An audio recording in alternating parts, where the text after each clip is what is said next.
I am Princess Zaynab. I am 27 years old, born into the opulence of a Saudi royal family. Yet every jewel, every silk, every gilded wall has always felt like a cage. People see palaces, wealth, and power, but no one sees the suffocating expectation that presses on my chest every morning when I wake. The rituals I must perform to show obedience, the smile I must wear when my heart feels hollow. I grew up under the weight of strict Islamic teachings, memorizing verses, reciting prayers, and performing rituals perfectly, as if my life depended on them. And in truth, it did. My father was a man of towering presence, commanding not only our household but my soul. One word from him could crush me, and so I learned to obey without question, to hide even the slightest tremor of doubt. Yet, inside, a small voice whispered, a silent yearning I did not dare name. I have always been observant, always noticing cracks where others see perfection. I watched my brothers bend under expectations, my cousins whisper truths in secret laughter, and my mother, a woman gentle and wise, trapped in silence, her eyes always carrying a sorrow I could feel but never fully understand. In those moments, I realized something I could not speak aloud. There was a world beyond obedience, a freedom my family would never allow me to touch. There were questions I could not ask, and longings I could not express. I remember sitting by the balcony at night, the city lights spreading below like a sea of gold, the air heavy with jasmine and desert wind, and feeling an ache I had no words for. Was this life all there was? Was God only a distant watcher, pleased when we obeyed, and angry when we faltered? I whispered prayers because I had been taught, but sometimes my lips moved automatically while my heart wandered elsewhere. I feared even the thought of rebellion. I feared that acknowledging this emptiness would bring punishment or shame. And yet, the feeling persisted, growing quietly but insistently, like a candle in a dark room. My husband was meant to be my anchor, the one person I could lean on, yet even he carried secrets I did not know. And I loved him too fiercely to see the danger those secrets held, too blindly to realize that love itself would be tested in ways I could never imagine. Sometimes I lay in bed, the silk sheets cool against my skin, staring at the carved ceiling above, imagining a life beyond expectations. My mother, with her soft, tired eyes, would occasionally glance at me and whisper, "Zaynab, do not let the world's whispers confuse you. The Quran is everything. Obedience is everything. You will thank me one day." I nodded, and yet inside, a quiet defiance stirred. That defiance, small and fragile, was my first taste of the courage I would need. I remember the scent of rosewater in her sitting room, the sound of water fountains echoing softly in the marble halls, the hushed voices of servants passing by. Everything seemed perfect, and yet I felt trapped, a bird with wings clipped, longing to soar. There were nights when I knelt beside my bed, whispering to God in secret, not learned verses, not memorized prayers, but a trembling, desperate plea. Is there more than this? Is there love beyond fear? Is there freedom beyond obedience? The answer did not come then, but the question was enough to awaken something inside me, something that would not rest. The palace walls, the silks, the jewels, they could not contain it. I knew, even as I whispered that first forbidden question, that everything I had been taught, everything I had believed, was about to be challenged. That yearning, that tiny spark of doubt, would grow into a fire that nothing could extinguish. And I would soon learn that love, true love, and faith, true faith, existed in a place my family had never shown me, a place I could not reach through obedience or ritual, only through courage, through loss, through risk. That is the journey I want to share with you. The path from fear to truth, from obedience to freedom, from darkness into a light I never imagined. If you are watching this, I ask you, please subscribe to this channel, and I like the video, comment, and share. Not for me, but so testimonies like mine, stories of courage, transformation, and the love of Jesus can reach those who are searching, who are questioning, who are afraid to speak. If even one person finds hope here tonight, if even one soul begins to see that there is freedom and love beyond fear, it is worth everything. That night, I did not know what lay ahead. I did not know that my life, my heart, my very soul was about to be shaken, to be tested, to be transformed. But the question, whispered in secret, had been planted, and the palace, the privileges, the expectations, they were all about to crumble. And I would discover, in ways I could never have imagined, the God who sees, the God who loves, the God who saves. There was a moment, subtle at first, when the cracks in my life began to widen. It wasn't one grand event, but a series of whispers, small observations that kept gnawing at me. I began noticing contradictions in what I had been taught, inconsistencies between the kindness I saw in people and the rigid rules that were meant to define us. My father would speak of mercy in the Quran, but any mistake, any disobedience was met with anger, shame, or punishment. I would sit in the grand hall, listening to imams speak with conviction, and feel the words clash with the fear I had been raised to obey. I started to question silently. If God is merciful, why is our obedience demanded under threat? Why is love so conditional? I could not speak these thoughts aloud. Even thinking them felt dangerous, like treason. And yet, they consumed me. I remember hiding in my private library one afternoon, a place rarely used, and the scent of old books filling the air. I stumbled upon a passage in a biography of an uncle I admired, someone I thought perfect, and realized he had lived with secrets that contradicted everything we were taught. He had doubted, he had struggled, he had felt alone, and he had survived. That realization shook me more than I expected. I remembered a Quranic lesson from my childhood, the one that said we must obey God's law above all else, that questioning was dangerous, even sinful. And yet, my heart whispered a different truth. Perhaps obedience without understanding is not faith, but fear. Around the same time, I witnessed injustice closer to home. A cousin of mine, barely older than I was, had been publicly shamed for a minor transgression, her dignity stripped by whispers and judgment. My mother comforted her in secret, her tears unspoken, her sorrow mirrored in my chest. I realized then that our world punished love, punished curiosity, punished truth when it did not fit a mold. My husband, whom I loved dearly, began behaving differently. He would disappear at odd hours, his face clouded with thoughts he could not share.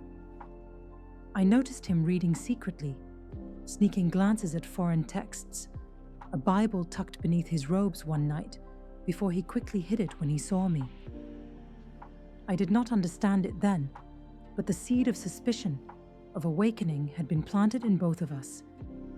I began exploring the world in ways I had never dared, cautiously, secretly, behind the glow of a hidden phone screen. I would read about faith, about God, about Jesus in whispers, afraid someone would notice. The words were strange, foreign, yet they stirred something dormant inside me. I learned of a love that did not demand fear, of a mercy that did not punish doubt, of freedom that did not depend on wealth, lineage, or obedience. Each secret exploration terrified me. If discovered, it would mean shame, exile, perhaps worse. But the curiosity could not be silenced. I began to question everything I had been taught: the rules, the rituals, the fear, the punishments, the expectations. I remembered prayers I had recited mindlessly, the words hollow in my mouth, and wondered if God heard them at all. And I wondered, if He did, would He answer the desperate, silent questions I had never voiced? Then came the betrayal that shook me to the core. Someone I trusted, someone I believed loved me without condition, whispered secrets that could destroy us all. My father had arranged alliances and decisions in our lives without my knowledge, without my consent, shaping destinies as if we were chess pieces. I realized that the person I had leaned on for guidance had been hiding truth from me all along. The weight of betrayal pressed down like stones on my chest. I felt anger, confusion, grief, and a strange exhilaration all at once. It was terrifying, but it awakened me. I could no longer pretend the life I had was enough. I could no longer obey blindly. Something inside demanded answers, demanded courage, demanded freedom. I began praying, really praying for the first time in my life, not with memorized words, not with ritual, but with raw desperation. God, show me the truth. Show me the way. If there is more than this fear, let me see it. And then, one night, my husband came to me, his face pale and eyes wide. "Zaynab, I need to tell you something," he whispered, voice trembling. My heart raced. I sensed that everything was about to change. I nodded, listening with fear and love and anticipation swirling inside me. "I have found the truth. Outside of Islam," he said softly. "I have chosen Jesus." The words struck me like a blow I was not prepared for. My world wavered, the palace walls seeming suddenly fragile, the chandeliers hanging like fragile crystals, my heart caught between loyalty, fear, and love. Questions surged. How could this be? What would my family say? What would God think? And yet, a spark inside me lit up. Something I could not name. A glimmer of hope. A whisper of freedom.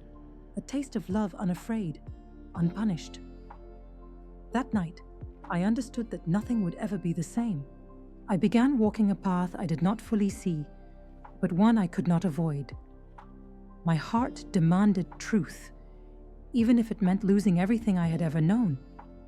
And so, in secret, I began searching, reading, questioning, praying and dreaming of a God who loved beyond fear, a love that could not be contained, a truth that demanded courage. I was scared, terrified, and yet I was alive for the first time in years.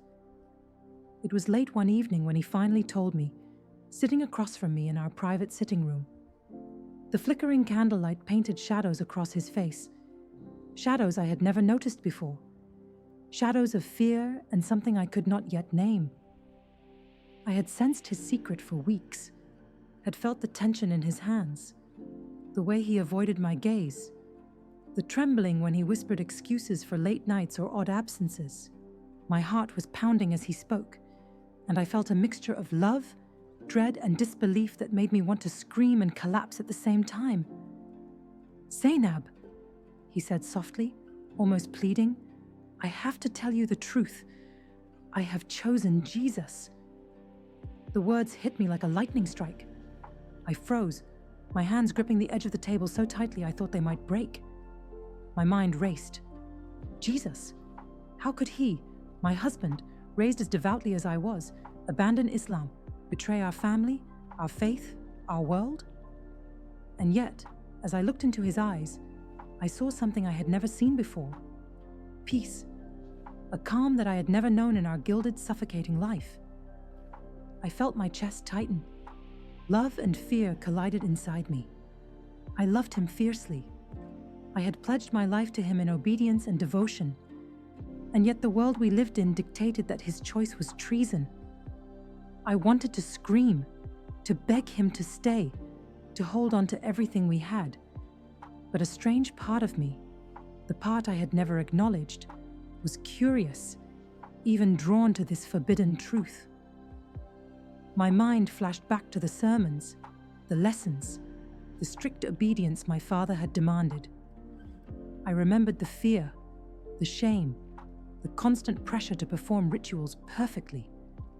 And I remembered my secret prayers, my whispered pleas for truth. Could this be it? Could this be the answer I had been searching for all my life? I felt anger too. How could he keep this from me? How could he risk everything for a God I had barely dared to imagine? I wanted to feel betrayed, and yet, beneath that anger, there was a trembling hope. I remembered the nights I had lain awake, whispering to God for guidance, for love, for freedom, for something beyond fear. And suddenly, it seemed that the answers were sitting across from me, trembling and honest, waiting for me to choose. I wanted to speak, to ask questions, but my voice caught in my throat. The palace walls felt closer, the chandeliers above me heavier, as if the air itself knew this moment would change everything. Why? I finally managed to whisper. He reached across the table, taking my hand gently, carefully, as if touching me too hard might shatter me. Because I found the truth, he said. I found a love I cannot describe, a peace I never knew. Jesus, he saved me. My chest tightened, my heart ached. I wanted to flee, to hide, to escape the impossible choices that were suddenly laid before me. I felt the weight of generations pressing down, the expectations of my family, my father's judgment, the whispers of society that would follow. And yet, there was something undeniable in the way he looked at me, something that pierced my fear and reminded me of the person I had always longed to be. Free, honest, awake. Memories of our life together flashed through my mind. Our laughter in the gardens, the silk sheets, the rosewater tea, the shared secrets, the moments of joy, the stolen glances. I realized that love, real love, could not survive lies or fear. It demanded truth, even when it was dangerous.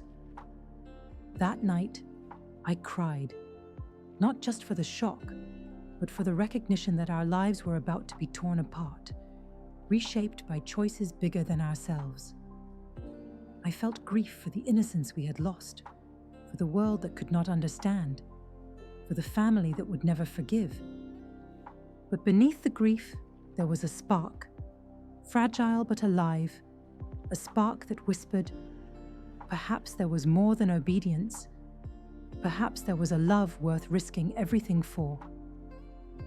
I sat with him long into the night, holding his hand, trembling, trying to absorb the reality that the man I loved had been changed forever. And in that trembling, in that fear, I began to sense the first stirrings of my own awakening. Perhaps the life I had been living, the palace, the rules, the fear, was not the life I was meant for.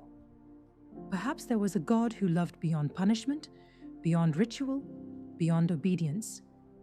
And perhaps, just perhaps, the man beside me, with his quiet courage and newfound faith, was the first glimpse of that love. I felt anger at the world, fear for the consequences, longing for understanding, and a strange exhilaration I could not name.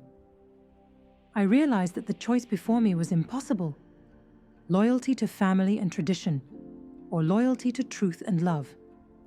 And I did not yet know which path I would take. That night, I could not sleep. I walked through the corridors of the palace, the marble cold beneath my feet, the shadows stretching like fingers. Every corner held memories. Every painting reminded me of obedience. Every chandelier reflected a life I had outgrown. And yet, the spark in my heart burned brighter.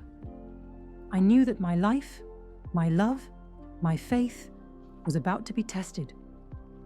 And deep inside, I felt a whisper, faint but undeniable, promising that even in the impossible, there might be hope, and even in the betrayal, there might be love.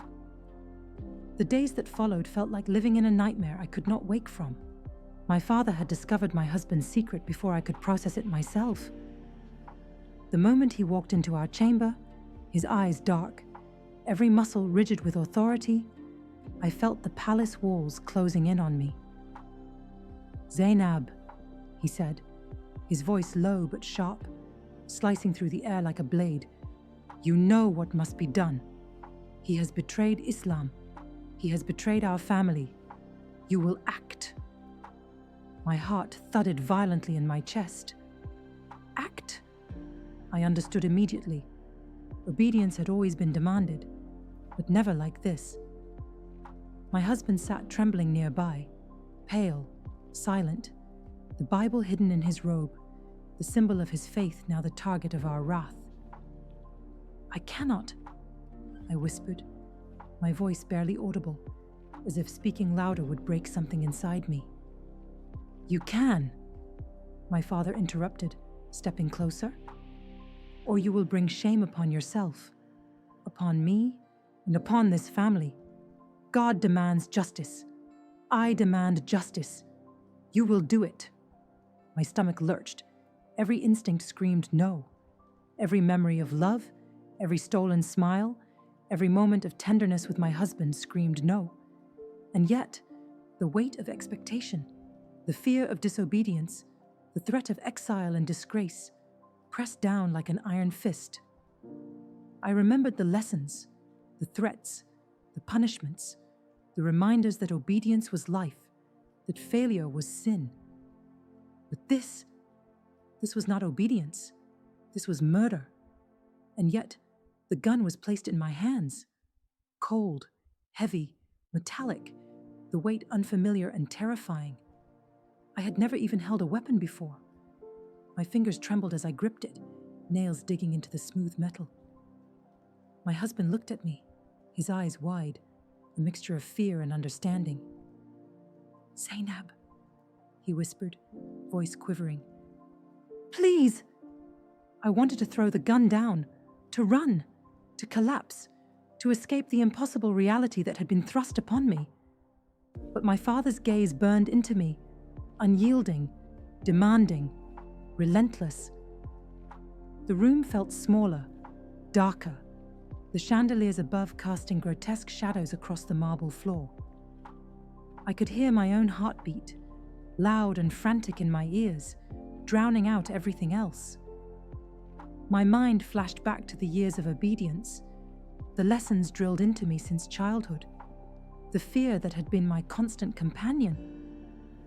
And then I remembered the secret prayers, the whispers of my heart asking for truth, for love, for freedom. And I realized, with a horror that pierced every fiber of my being, that I was at the crossroads. To obey would be to betray my heart, my love, my soul. To resist would be to defy everything I had ever been taught, to risk exile, shame, perhaps death. I raised the gun, my hands shaking violently, the cold metal searing against my palms. My husband's eyes locked onto mine, filled with fear, pleading, and an inexplicable calm that made my chest ache. "Zaynab, do not let fear rule you," he whispered. "Do not let their expectations define your heart. Choose love. Choose truth." His words echoed in my mind, colliding with the fear, the guilt, the weight of generations pressing down. I could feel tears streaming down my face, hot and uncontrollable. My hands shook so violently that I could barely aim. My mind screamed for a way out, for a miracle, for someone, anyone to stop this impossible demand.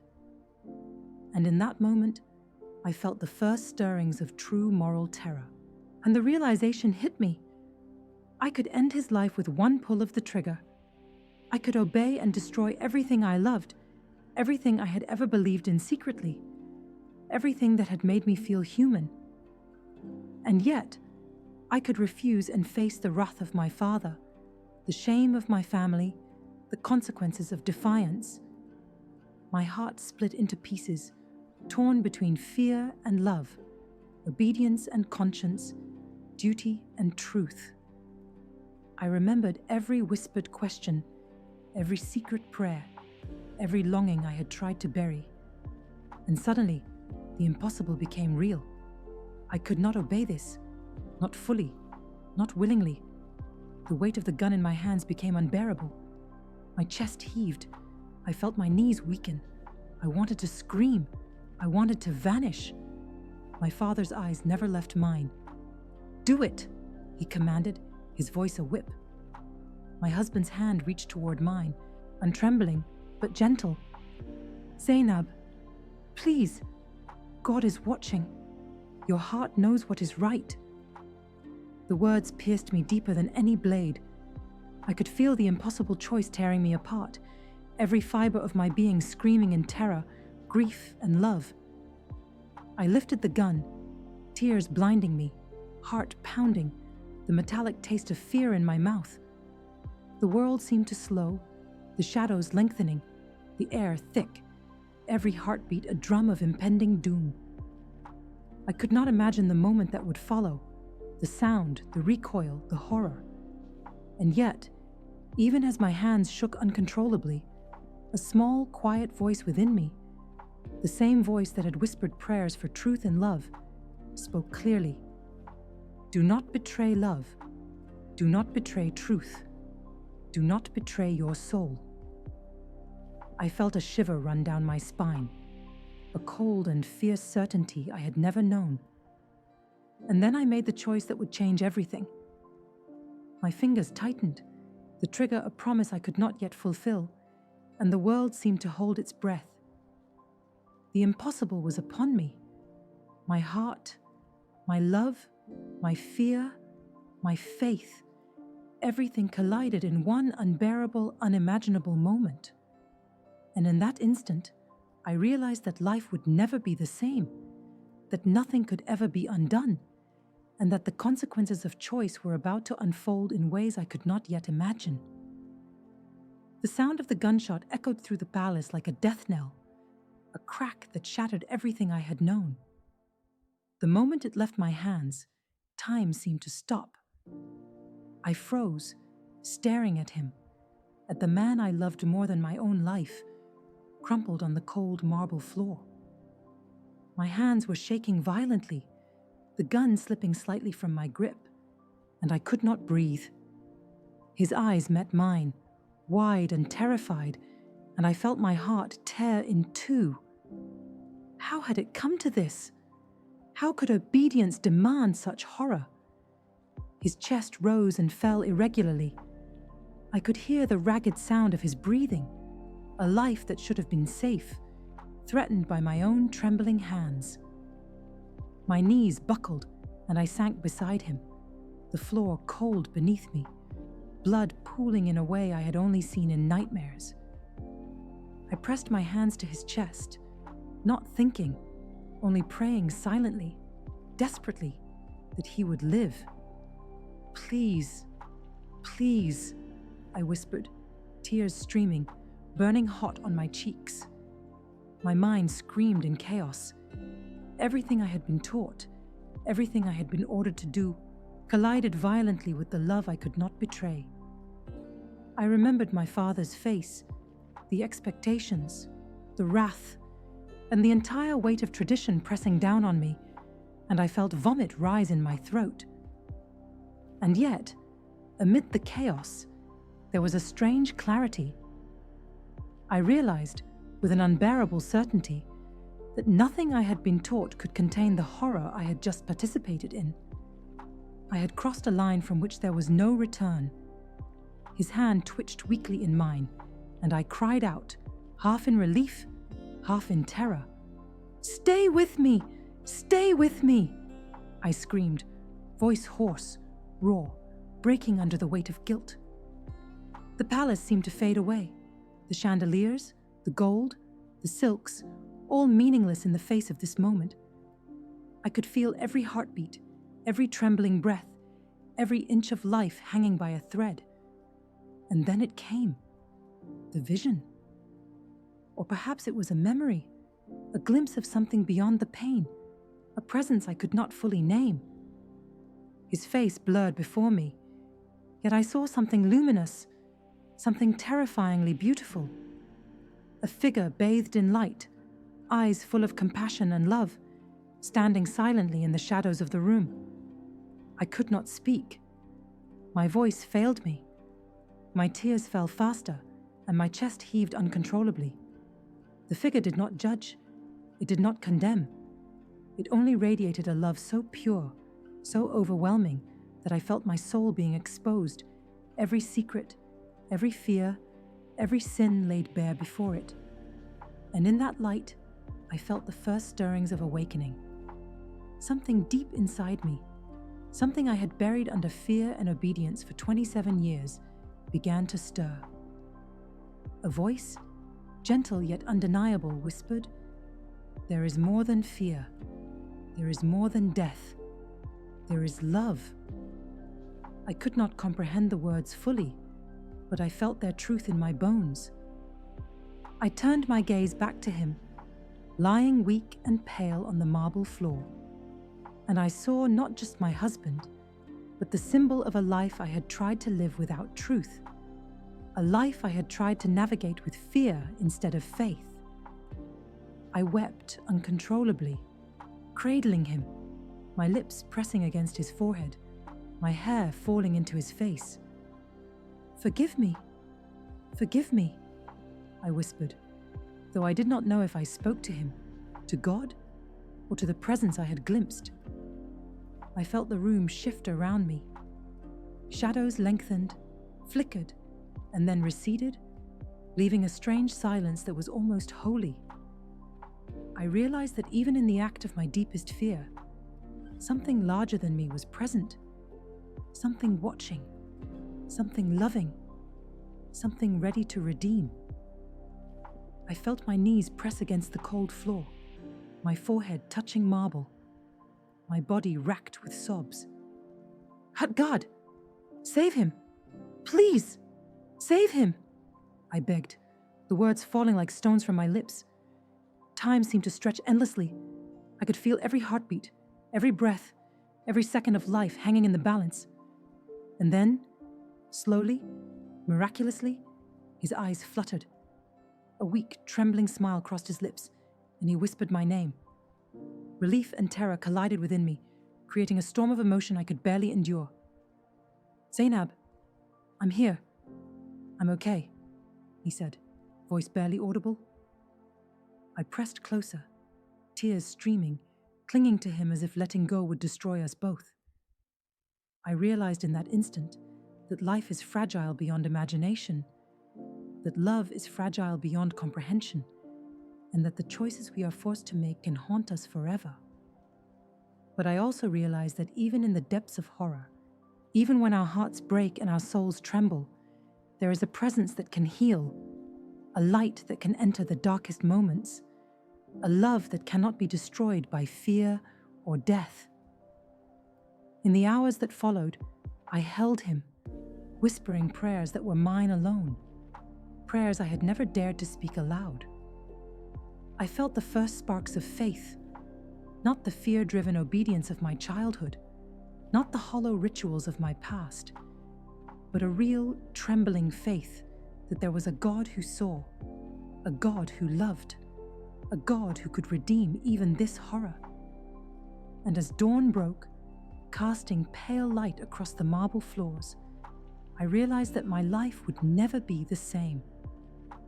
I had looked into the abyss, I had held death in my hands, and I had seen something beyond fear, beyond obedience, beyond despair.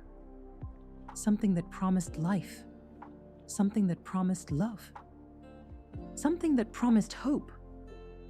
In that moment of terror and despair, I began to understand that the path ahead would be impossible, that choices would come at unimaginable cost, but that God's presence was already there, waiting to guide me, waiting to heal me, waiting to transform the brokenness into something beyond what I could imagine. And I knew, deep in my trembling heart, that I would never, ever be the same again. I could not sleep. Even as dawn's pale light crept across the marble floors, the events of the night replayed endlessly in my mind.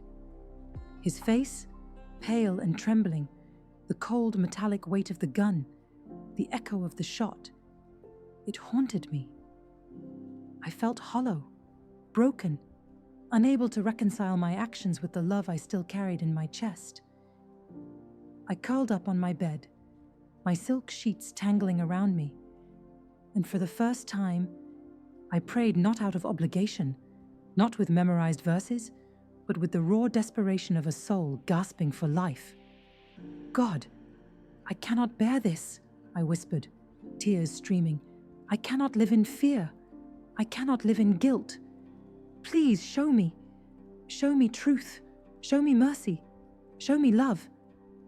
Exhausted, I finally fell into a restless sleep, and that's when it happened. In my dream, the world around me dissolved.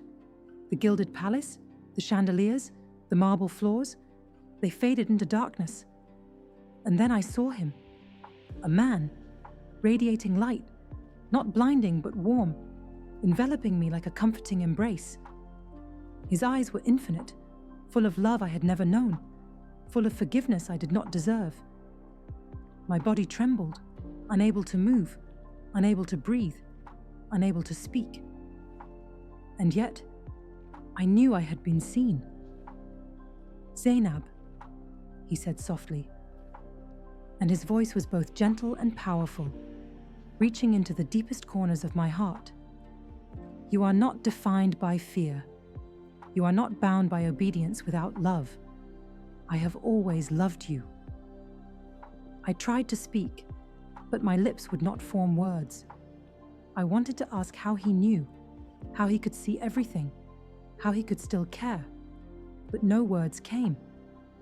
And then I felt it, a warmth, a light, a presence that seeped into the cracks of my soul. The shame, the guilt, the horror of the night, it all seemed to be acknowledged, yet not condemned. "I am here," he continued, "for you, for him, for the broken, the lost, the afraid. Come to me and you will find life." I wanted to flee, to hide, to tell myself it was just a dream, that I was imagining it. And yet, the reality of his presence was undeniable. My heart ached with longing, with awe, with disbelief. I remembered the prayers I had whispered in secret, the questions I had dared to ask in the quiet of my room. And now, here was an answer I had never expected, a presence so real I could feel it against my very skin. Who are you?" I finally whispered, voice trembling, tears streaking down my face. "I am Jesus," he said, and somehow, in that one simple statement, the weight of my life shifted. All the rules, the fear, the guilt, the obedience without understanding, it did not vanish, but it became smaller, insignificant compared to the overwhelming reality of love, of mercy, of life beyond fear. I fell to my knees, sobbing, unable to comprehend the magnitude of what I was seeing. The warmth seeped deeper. Healing places I had never known were broken, touching scars I had tried to hide from myself. He did not demand perfection. He did not demand obedience through fear. He demanded only my heart. "Zaynab, do not fear," he said. "Do not doubt the work I am beginning in you. Love freely, trust wholly, and the rest will follow." I wanted to reach out, to touch him, to collapse into him, and I felt an urge to stay in that presence forever. I felt my mind flash back to the events of the past days, the fear, the betrayal, the shot, the blood, the terror. And yet, in his light, all of it was transformed. Not erased, not ignored, but acknowledged, redeemed. I understood then that life was more than obedience, more than tradition, more than fear. Life was love. Life was freedom. Life was truth. And here, in the presence of Jesus, I was beginning to see it. I woke suddenly, my sheets tangled, my hands shaking, my heart racing. The room was dark, silent, yet I felt the residue of that presence lingering, a warmth in my chest that had not been there before. I ran to him, my husband, still recovering, and whispered everything I had seen, everything I had felt. He looked at me with wide, awed eyes, as if he had known something I was only beginning to understand. "I saw him," I said. "Jesus. He spoke to me. He loves us. He forgives us. He is real." And in that moment, a strange calm settled over me. Not the false calm of obedience or fear, but a real, trembling peace, like the first breath of air after drowning. I realized that everything I had believed, everything I had been forced to obey, was only the beginning. There was more. Love, mercy, truth, freedom. And I knew I could never go back to the life I had lived before. I remembered the whisper of my own prayers, the secret pleas for truth, and the yearning I had felt all my life. Now I understood. I had been heard, I had been seen, and I had been loved. That night, I prayed again, but this time not from fear, not from obligation. I prayed from the depth of a heart trembling with awe and hope. "Jesus, I believe you. Show me how to follow you. Help me love freely. Help me live truthfully. Help me find peace." And for the first time in my life, I felt it. Not fear, not guilt, not expectation, but a glimmer of joy, of love, of life. Something was awakening inside me. Something real. Something eternal. The news spread faster than I could process it. Word of my husband's survival, of his choice to follow Jesus, reached the palace walls, the city streets, the mosques, and suddenly the world I had known turned against me. My father's eyes, once commanding but contained, are now burned with a fury that terrified me. "Zaynab," he said, voice low and cutting, "you have dishonored this family. You have brought shame upon yourself, upon your husband, upon me. You will recant, or you will pay the price." The threats were not subtle. They were whispered in the halls, delivered by cousins, servants, strangers. I felt their weight pressing down, heavy, suffocating. Even my friends, women I had laughed with in gardens, in secret tea rooms, turned away, casting cold, judgmental glances. I was alone, completely, painfully alone. My husband, weak and recovering, tried to comfort me, but I could see the fear in his eyes, mirrored in my own. We were both targets now, not just of tradition, but of a culture that could not tolerate our choices. I was exiled, not physically yet, but spiritually, socially, emotionally. Invitations stopped. Conversations ended when I entered the room. Letters arrived threatening punishment if I did not comply. Even prayers felt hollow, the rituals meaningless when the walls of community, of family, of society closed in around me. I began to understand the cost of truth. To follow my heart, to follow Christ, was not just a choice. It was a rebellion that could destroy everything I had ever known. And yet, in the midst of fear, a strange courage stirred. Every whispered threat, every glance of contempt, every accusation of betrayal only strengthened a fire I could not extinguish. I had glimpsed something beyond fear, beyond obedience, beyond the suffocating expectations of my world. I had seen love, mercy, and truth, and now I could not turn back. One evening, as my father paced angrily, issuing threats, my mother came to me quietly, her eyes full of sorrow. "Zaynab, be careful," she whispered. "They will not forgive. They will not forget. You risk everything." I nodded, tears in my eyes, but inside I felt something I had never felt before. Clarity. "I know," I said softly, "but I cannot deny what I have seen. I cannot betray the truth." The walls of the palace, once so protective, now felt like a cage lined with threats. I slept in secret, prayed in secret, moved in shadows to avoid the eyes that would judge me. The nights were long and lonely, punctuated by dreams of light, dreams of Him, the Jesus I had glimpsed in my vision.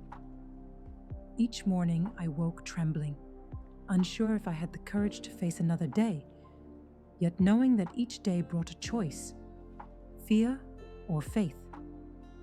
I began to reach out to hidden communities, online groups, whispers of believers in the city who practiced quietly, away from the eyes of the world.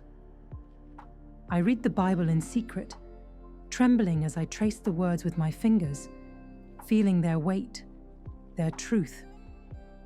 Each verse was a balm, each story a lifeline. I discovered that I could pray anywhere, anytime, without fear of ritual or tradition. I discovered that even in exile, even in rejection, even in isolation, love could find me. I discovered that faith was not obedience through fear, but obedience through trust, through courage, through the willingness to risk everything. And I realized that to truly follow Christ, I had to stand alone if necessary, to face threats, shame, isolation, even danger. Each day brought a test of courage. I walked through the palace corridors, feeling the stares of guards and servants, and feeling the judgment of history and tradition weighing on me. I saw the shadows of those who had once called me friend, and I felt the sting of betrayal, the emptiness of loneliness. But every step, every moment of fear, strengthened a resolve I had never known I possessed. My husband held my hand quietly, whispering encouragement, reminding me that we were not truly alone, that love and truth were stronger than threats and shame. And slowly, painfully, I began to see a way forward. I began to understand that rejection by the world was nothing compared to acceptance by the one who sees all, knows all, loves all. The cost was high. I would lose friends, family, comfort, status, safety. I would face whispers, accusations, threats, perhaps violence. And yet, I could not deny what I had seen, what I had felt, what I knew in the depths of my heart. Fear still came. It came in waves, cold and sharp, threatening to drown me in despair. But I prayed, whispered, and held onto the memory of the vision, the light, the love I had been shown. I realized that every act of courage, every moment of faith would be a step into freedom, into truth, into life. And slowly I felt a small, fragile peace settle in my heart, the kind of peace that comes not from comfort, but from courage. I understood now that exile and rejection were not punishments, but invitations to rely on God, to trust in love, to discover the power of faith that fear could not touch. I whispered prayers, lifted hands trembling, and for the first time, I felt the strength to say aloud what my heart had always known. I will follow Him, no matter the cost. And even as the palace walls closed in, even as the whispers and threats grew louder, I knew one truth. I was no longer bound by fear, by obedience, by shame. I was bound by love, by faith, by a courage I had never known, and by the promise of Him who had seen me in my darkest hour and had not turned away. And in that moment, I knew that whatever rejection, exile, or danger awaited, I would never walk this path alone. The day I chose to speak openly about Jesus felt like stepping off a cliff into the unknown. The palace walls, once protective, now loomed over me like a cage of judgment, whispers trailing in my wake wherever I went. I knew the world would judge, family would condemn, and enemies would rejoice at my supposed disgrace. And yet, for the first time in my life, I felt a fierce, unshakable courage burning inside me, and a light I could no longer hide. I gathered my husband, still recovering but determined, and we went to our private room. He took my hands gently, and I felt the pulse of life and courage flowing through him, a reminder that we were in this together. "Are you sure?" he whispered. "There's no turning back." I nodded, my chest heavy, heart racing, but my soul resolute. I have never been more certain of anything in my life. That evening, I lifted my head and spoke. I began with my husband's story, how he had found a love and peace beyond fear, beyond obedience, beyond expectation. I told them of the vision I had, of the light, of Jesus, of forgiveness that did not demand perfection, of mercy that could not be contained by human law. I felt their eyes on me, some in disbelief, some in anger, some in silent shock. The palace, the chandeliers, and the tapestries all seemed suddenly meaningless compared to the truth I was speaking aloud. I prayed silently as I spoke, each word trembling from my lips, each sentence a declaration of faith. And as I spoke, I felt a strange sense of freedom I had never known. I was no longer hiding, no longer obeying out of fear, no longer confined by expectations I did not accept. I was speaking my truth, standing for love, standing for life. I began reading passages from the Bible, trembling hands holding the delicate pages, voice shaky but growing stronger with each verse. I read of love, forgiveness, and hope. I read of Jesus who heals, saves, and transforms. I watched as faces shifted around me. Some recoiled, some whispered, some listened with curiosity they dared not show openly. And in that moment, I understood. My courage, my truth, my voice, they had power beyond my understanding. The first miracle was quiet, almost imperceptible. My husband, weak and pale, suddenly felt stronger, the tremors of fear leaving him as he stood beside me. I felt a warmth, a presence, as if the light I had seen before was now surrounding us in the room, confirming that this path, terrifying as it was real. Days passed, and I began to embrace the practices that had been forbidden to me. I prayed openly, read the Bible, whispered to Jesus in the quiet of dawn and dusk. I joined online Christian communities, reaching out to others like me, sharing my story, receiving encouragement, guidance, and love. And slowly, small miracles began to unfold. Doors that should have been closed opened quietly. Fear, while still present, no longer dominated my every moment. Peace, fragile but real, began to root itself in my heart. And I realized that faith is not the absence of fear, but the courage to move forward despite it. I began to counsel others secretly, women and men trapped by expectations, by fear, by tradition. I told them that freedom was possible, that love was real, that courage could be found in the smallest acts of faith. And I began to see the ripples of transformation, subtle at first, then growing stronger, as people dared to question, dared to hope, dared to love. The boldness to stand for Christ was not a one-time act, but a continual choice, a daily declaration, a life lived on the edge of fear, yet firmly rooted in truth. I felt the weight of the palace, the society, the family pressures, but I no longer cringed before them. I held my head high, shoulders straight, heart trembling but unshaken. And in the quiet moments, when my husband and I prayed together, when we held hands and whispered our gratitude, I understood that this path, perilous as it was the only path that had ever been real. I had stepped into a life of truth, a life of courage, a life of love that fear could not touch.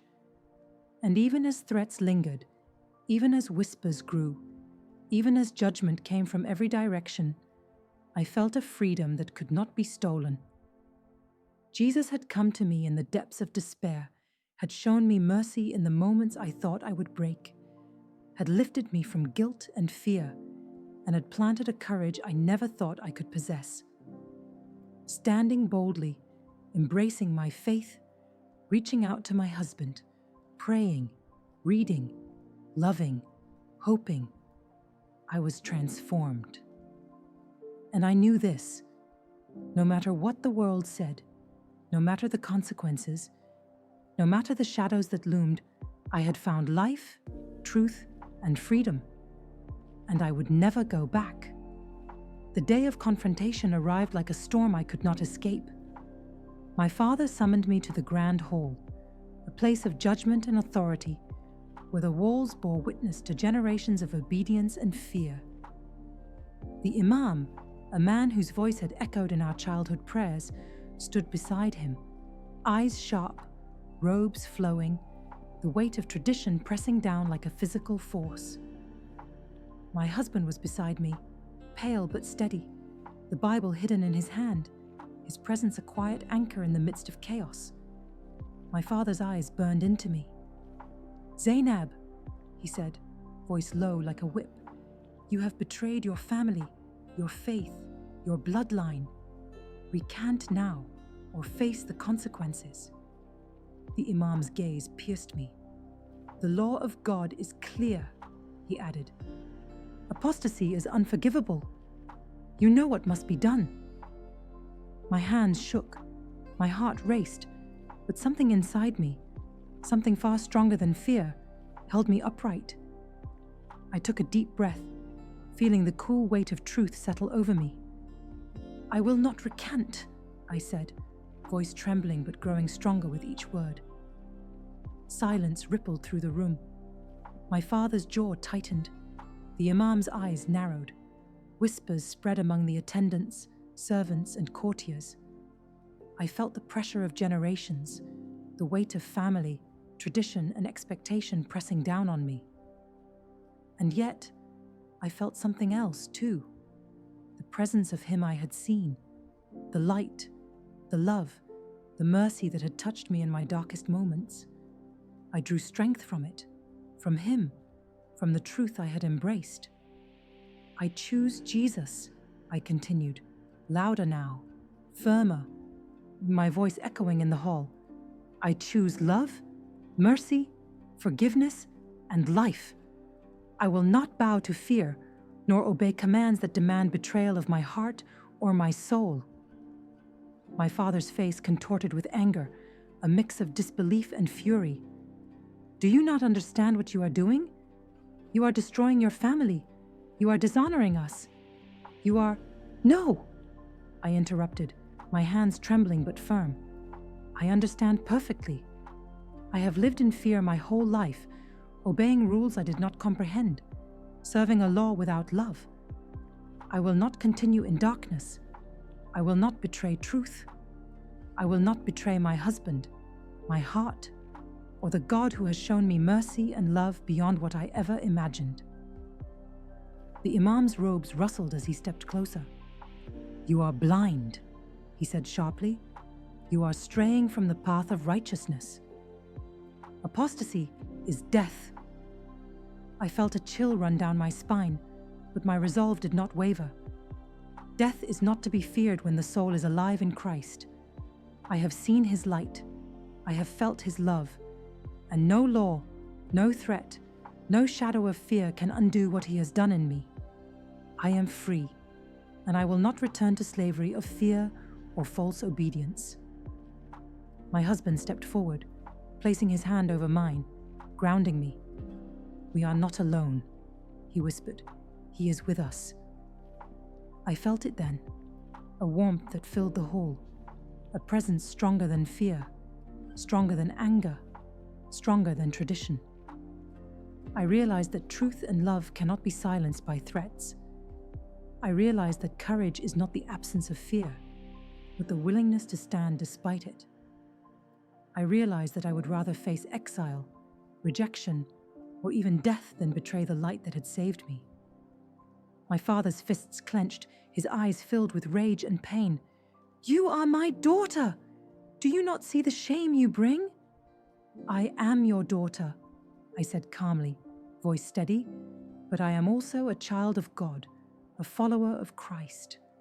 I will not return to fear, and I will not hide my heart. If shame comes for my courage, so be it. If exile comes, so be it. If they call me traitor, I am a traitor only to falsehood. I am loyal to truth, to love, to life." The Imam took a step back, as if sensing the weight of a presence greater than his authority. The courtiers whispered, the tension palpable, yet I felt an unshakable peace. I had spoken my truth, fully and without compromise.